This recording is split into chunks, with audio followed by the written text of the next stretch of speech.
episode 41 of the Webcomic Beacon Presents first issue. I'm Marcus. I'm Melissa. And I'm Fes.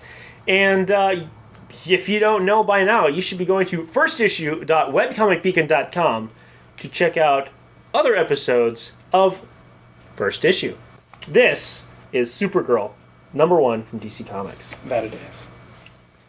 Yes, that's Supergirl. Yes, I actually kind of like this redesign for the most part. It's kind of the same kind of metallic design that Superman has, almost an armor-ish look. And I like the kind of wraparound cape thing she Yeah. has. That's a nice touch. And the yellow trim on the cape. Yes, Really yes, cool. that's sharp. The boots, kind of a neat design element with the exposed knees, but then again, I go, how does that work? Well, Yeah, it's it's for trying to bending be, your knees more.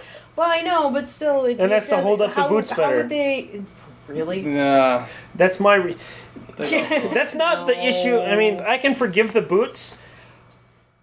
It's her underwear shirt that she's wearing that I have a problem with. The little unitard she has? No, I can understand, superheroes having, wearing the sort of, underwear, sort of short, hot pants sort of setup. But if you thumb through this comic, you see that crease there, that leg. It's really high leg. That is wedgie. That's where wedgie underwear comes from, or really skanky sort of underwear, where you're seeing that there is no reason why you have to bring it in that far. Yeah, that super high Brazilian cut. Yeah. Kind of. Although it's Kryptonian, maybe they have no ride-up. We're not technology. pulling bullshit Starfire explanations for it's alien. That's how they are. They're all really sexual and Krypton. I didn't say that. I just said they might have no ride-up technology, so we don't have to worry about it. But it looks done on purpose to try to you might see a little pubic here, and especially since she's youngin'. Yeah. She's a youngin'. We don't know how old she is. She's not a in kid, here. but she's kid. probably but 17, 18 she's a young. though. Yeah. She's, For the purposes of DC, let's just say that she's 18 until proved otherwise. yeah. Because they're probably going to do that anyway. Oh, of course. But the one thing I do like about what we're going to get into is that we find out that this Superman-style outfit is in fact Kryptonian. And it's not something that was devised by the Kents, for example. Yes. And with that in mind, the armor design for Superman that I had called way back in Swamp Thing, looking kind of like Saiyan armor from Dragon Ball Z or something, now that makes a hell of a lot more sense, because it is in fact from their home planet. Now, first of all, the cover, the Supergirl is a classic logo there. Yeah. She looks bored out of her mind to be in this cover for one. Yeah, she's riding meteors, and she's She's like, there's meteors, whatever. Vicodin is wonderful. But we got asteroids or something coming in. They're going to hit Kansas, of course. One of them goes all the way through to Siberia, and I want somebody to do the math at this. Look at the angle of which these projectiles are coming in from space, hitting Kansas. They give you the fucking coordinates. Look at that. I want to see if this particular angle, you can actually draw a line from Kansas straight to Siberia. I want to see that. I don't have a globe, otherwise I would have done it. Yeah. So anyway, we've discovered that, it's Supergirl that was in a rock that crashed to Earth. Okay. Yeah. Well, that's how Superman got here. Was he in a rock? He was in a rock. It was a rock? It was kind of a shipwrock thing.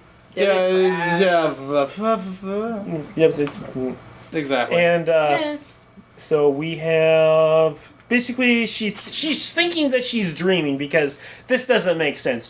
Where am I? What's going on? Why is there snow? Why does this look like I'm not wearing underwear underneath this? Actually, she is wondering why she's wearing that. But apparently it's the sort of thing that she was supposed to wear after she graduates or something. So she doesn't know what the hell is going on. She thinks she's dreaming. She doesn't know what's... Oh, the fact that this is their graduation gown, instead of having the cap with the tassel, they wear fucking Superman clothes. And then these robot suited... Gundams come after her, they're robot-suited people, then they come after them, and she thinks this is just one crazy dream, and they're there to try to apprehend her, to stop her. She fights. She fight. Well, they attack first. Of course. To be fair, they do attack first. Well, why wouldn't they? They're the bad guys. Yep, and then she's okay. This isn't a dream. Okay, now it's like I gotta fight to survive here. I don't know what's going on. Sees the yellow sun. She's like, oh shit, this isn't Krypton. It's now Krypton. Something's wrong. Yeah, And she goes, whoa, and she turns into Dark Phoenix. Yeah, and basically like Super Saiyan Kamehamehas the fuck out of this guy. She's just kind of losing it. It's really cool though. This whole action sequence is a lot of fun. Pretty much this entire comic is one scene. Yeah, and it's a pretty glorious action sequence. Yeah. It's Supergirl, trashing the place. Yeah, and despite her clothing, a lot less posing than I would have expected. Yeah. Oh, man, that just kills me every time I see like this crease here, and it's just like there's no reason for that. Anyway, so it's basically a giant fight. I mean, what are we supposed to say? There's a fight sequence, and then suddenly she starts hearing things, people talking, and there are a few balloons here that I do recognize that are being said by other characters in other DC 52 that I thought was it's direct references directly from other dialogue in other books, which is really cool. Yeah, it's her super hearing. I mean, like what we're seeing here is essentially a showcase of Superman's power set through Supergirl. Right, they're the same power set is the thing, but yeah, like you're seeing her power set. Yeah, that's what it is. I mean, like... She collected them all. Yeah, and now she's got them together in one wonderful little box. Yeah, she needs to put a little bit more experience into Control, but... Exactly. Yeah. And she fights. Yeah, she fights and she fights. Speaking of itchy and scratchy, aren't you itchy and scratchy with that beard? No, not really. You're really itchy and scratchy. Look at you, you're scratching it right now. God. The only reason why you scratch is because you're itching. It's so scruffy. So I'm going to have a big beard. Oh, great. It's like up to your eyes. Well, those are my eyebrows. No, it's like up to here. You're poking me in the face. Your eyebrows are below. Well, what should I do then? Just fucking shave it or something. I don't want to shave it. And look at that. They got scouters. That's awesome. So these guys got scouters. And they figured out that Supergirl's power level is... And, the rest are spoilers, so we can't say... Yeah, kind of spoilers. Well, basically, okay. It's one scene. It ends with Supergirl basically, there's a guy in a suit, and it's like, who are you? Where am I? And just, you're not speaking Kryptonian. Yeah, she speaks Kryptonian, they speak Russian, I would assume, and, well, they could be... They seem to be speaking English because it's not saying it's translated from anything. Right, because there's some sort of group, but basically, and he's begging for his life, basically, and she's begging for, what the hell is going on? Why are you attacking me? And just like, So it's kind of this standstill by the end of the comic, and that's about it. It could have benefited from having more pages and maybe being one of the $3.99 DC Comics. This is... It's kind of... There's not enough here. I mean, what's here seems really good. There's just not a here. And I did thumb through the number 2 at the beginning, and I thought that was pretty interesting. I didn't realize how much this thing did not go into. Yeah. But what do you think? I give it a succeeds just because after I read it, I was really interested in learning more. But that's primarily from the fact that this is, of course, Supergirl, the one from Krypton who knows a lot about Krypton. And I want to know more about this world's version of that, as well as this world's, in general. And she's a really fun character to follow to do that. So I give it a succeeds. I give it a succeeds. I'm actually kind of in between meh and succeeds.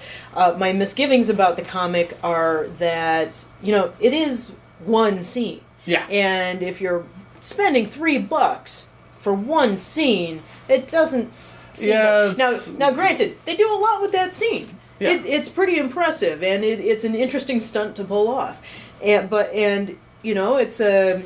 is a high quality comic. I liked the art quite a bit, and there's a lot of fun action in it, but it's one scene. Yeah.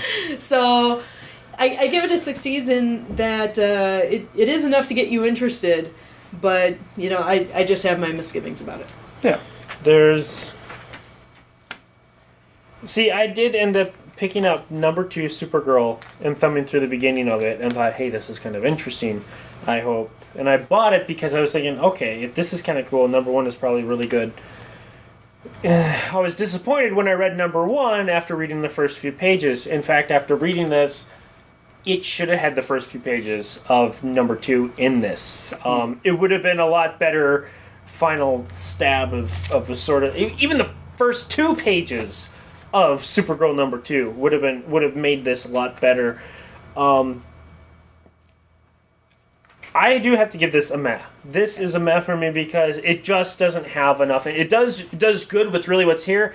It doesn't have everything it should for a number 1. It falls short. It just fell short. So that's a meh for me. And that is Supergirl number 1 from DC Comics.